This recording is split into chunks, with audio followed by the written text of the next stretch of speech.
छत्तीसगढ़ी गाने देखने के लिए हमारे YouTube चैनल को सब्सक्राइब करें और नए अपडेट्स जानने के लिए बेल आइकन के बटन को क्लिक करें।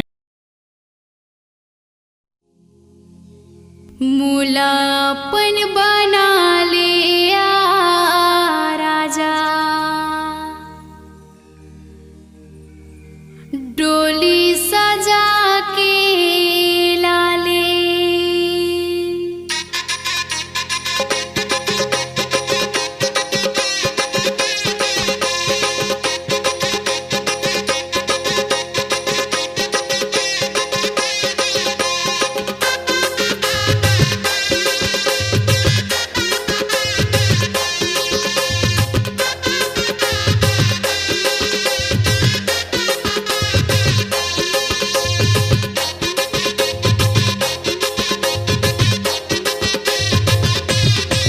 मुला अपन बना ले राजा, डोली सजा के लाले, मुला अपन बना ले राजा, डोली सजा के लाले, घोड़ा में बैठ के राजा, ले जा मुला ते हकाले, मुला अपन बना ले राजा, डोली सजा के लाले, मुला अपन बना ले राजा, डोली सजा के लाले।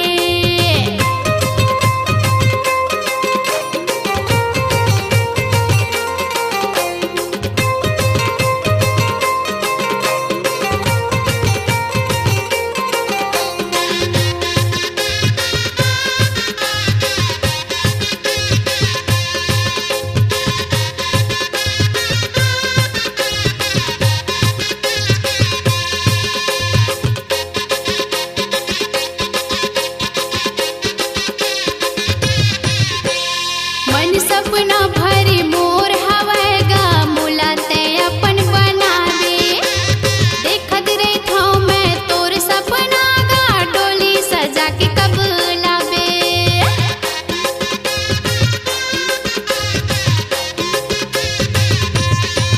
एते मन सपना भरी मोर हवैगा, मुला ते अपन बनावे, देखत रही था मैं तोर सपना गा, डोली सजा के कब लावे।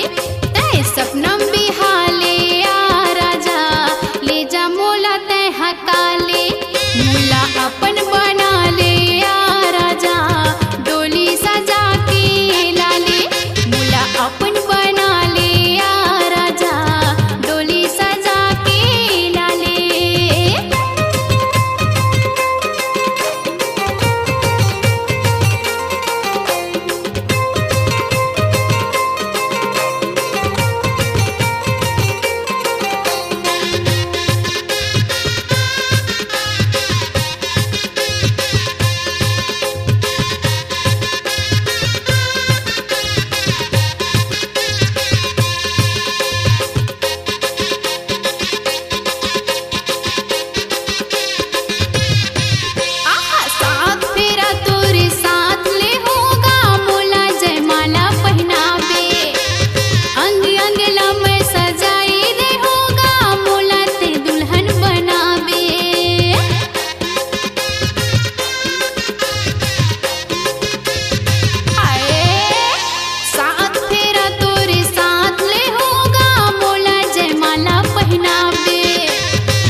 आपकी आवाज़ ही आपकी पहचान है। यदि आप अपनी आवाज़ को एक नया आयाम देना चाहते हैं तो चले आइए मल्टी ट्रैक डिजिटल रिकॉर्डिंग के लिए AVM audio video studio, Khamtarai, Raipur 9301523929 93296 98047।